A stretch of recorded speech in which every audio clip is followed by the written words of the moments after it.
Olá, gente, tudo bem? Bom, em primeiro lugar, eu gostaria de deixar bem claro que essa análise é estritamente relacionada a um vídeo em específico do Henry Bugalho e do tema que ele traz, né?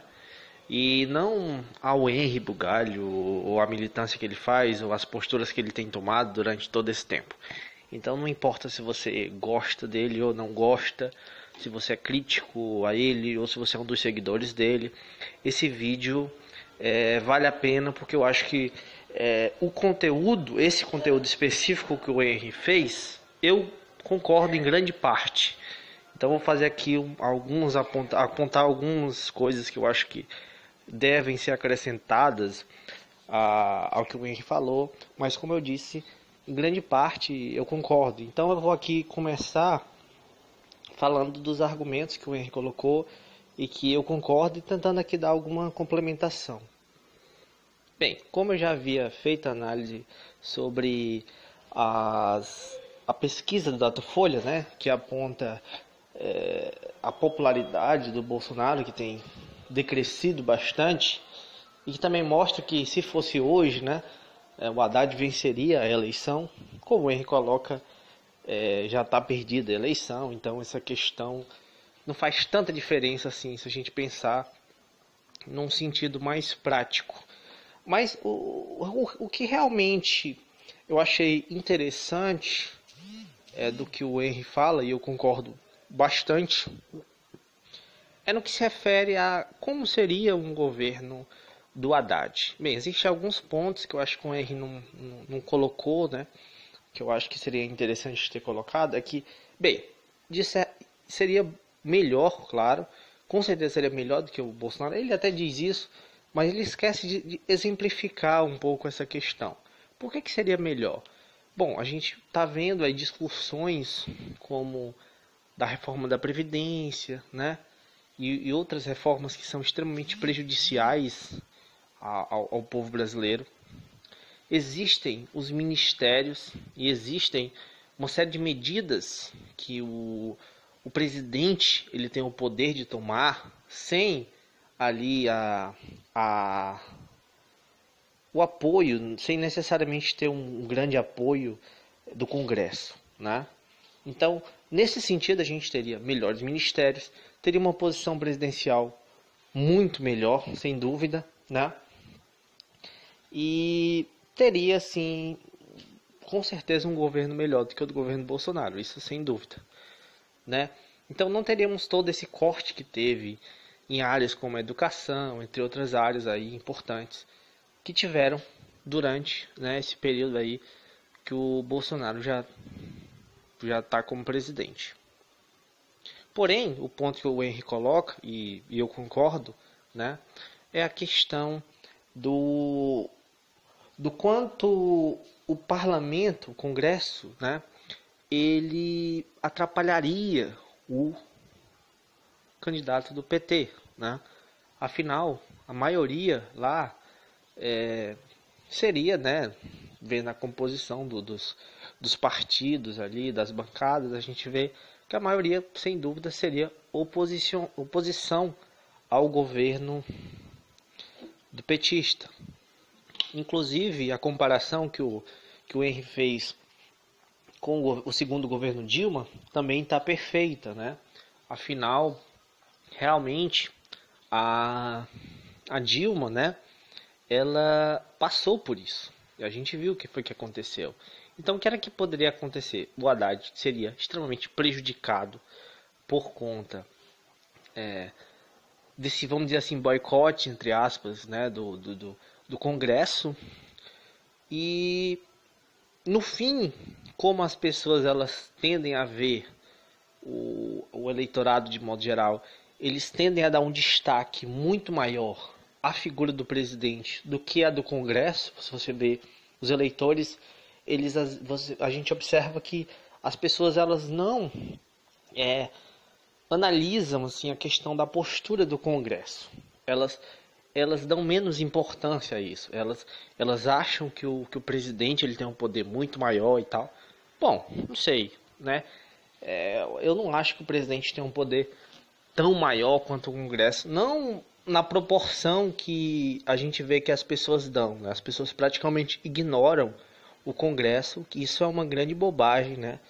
E basta você tentar entender um pouco como é que funciona aí esse modelo de divisão dos três poderes, para você entender que cada um desses três poderes tem um poder muito grande. Então a gente não pode simplesmente ignorar e achar que só o presidente faz tudo. Se a gente escolher um bom presidente, tudo vai estar resolvido. E nesse sentido eu achei bem instrutivo o vídeo do Henry, né? Porque ele coloca essa importância que tem aí do Congresso. E esse é um ponto também que a gente deve discutir nas eleições. Até mesmo, eu acho que o modo como é feita a campanha eleitoral é errado, porque dá pouca ênfase a essa questão do Congresso, né? Então, o que os partidos de esquerda também devem fazer é tentar conscientizar mais a população também de que devam votar em candidatos, né, de esquerda também para o Congresso Nacional. Não adianta você votar no Haddad ou em outra pessoa aí considerada de esquerda, de centro-esquerda, né? E ao mesmo tempo você votar num deputado federal do DEM, por exemplo, ou num senador do DEM ou do PSL ou de qualquer partido que seja oposição a esse governo, porque a gente já sabe que o que é que eles vão fazer, né? Vão obstruir, né, tudo aquilo que o governo vai tentar fazer.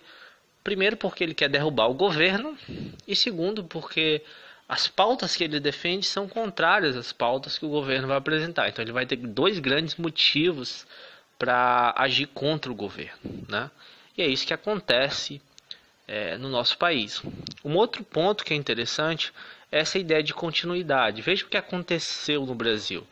Tivemos 4 governos aí petistas, né? 3,5, né? Se a gente for considerar aí que a Dilma saiu na metade do caminho, né? Na metade do período que ela teria normal para governar. E o que foi que aconteceu na saída da Dilma? Acabou que todos aqueles programas que o PT vinha mantendo perderam fôlego, né? Foram sendo obstruídos, foram perdendo espaço, foram perdendo, né,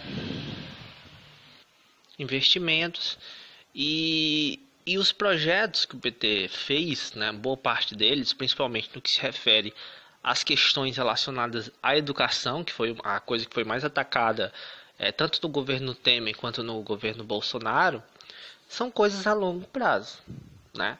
E é isso que as pessoas também devem se conscientizar. A gente deve se conscientizar que algumas mudanças elas são a longo prazo, principalmente mudanças nesse campo tecnológico, no campo da educação, né, que também está interligado com isso, e de modo mais amplo na questão do desenvolvimento econômico e social do país. São questões estruturais que demandam muito investimento estatal, ao mesmo tempo que demanda muito tempo, né? Tempo de pesquisa, tempo também para as pessoas ali que estão começando a estudar se formarem nas suas respectivas áreas, e os resultados disso vêm depois de 10, 20, 30 anos. Então não se cria um estado de bem-estar social com 1, 2, 3 governos. É necessário ter uma continuidade. Mas infelizmente não houve essa continuidade, porque as pessoas têm uma visão muito imediatista na política. Então elas acabam valorizando coisas assim que são mais visíveis ali a olho nu, vamos dizer assim, que são mais visíveis a curto prazo, né? E um grande projeto nacional, por exemplo, de desenvolvimento social, econômico, ele acaba às vezes não repercutindo muito no campo eleitoral, né? Então acaba que um governo que faça promessas vagas, promessas de soluções simples para problemas extremamente complexos, acabam até tendo mais chances do que alguém que realmente tenha um plano de governo interessante.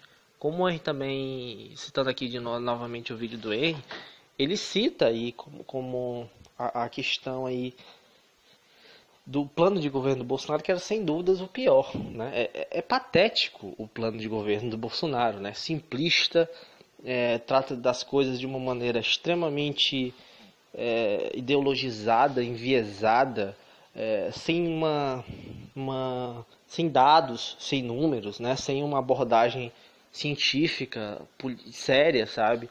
E isso assim é muito triste para um país da dimensão como é o do Brasil. Então a gente vê pouca seriedade, pouco preparo por parte aí do Bolsonaro, né? Então a gente vê uma população que não tem o mínimo de consciência política, né? Porque se tivesse mínimo mesmo, pequena, ela não teria, sem dúvida, votado no Bolsonaro.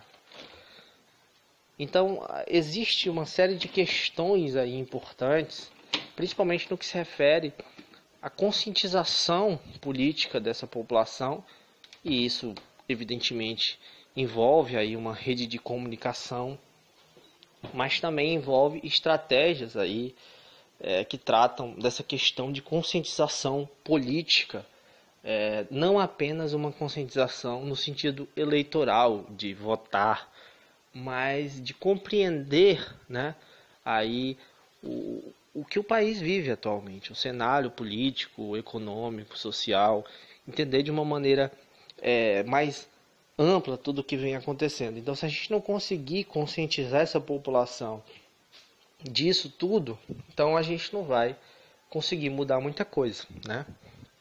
Não basta apenas votar no Haddad ou votar no Ciro, ou seja lá em quem for. A população tem que ter uma consciência de tudo que está acontecendo para ela saber se posicionar e saber lutar pelos seus direitos.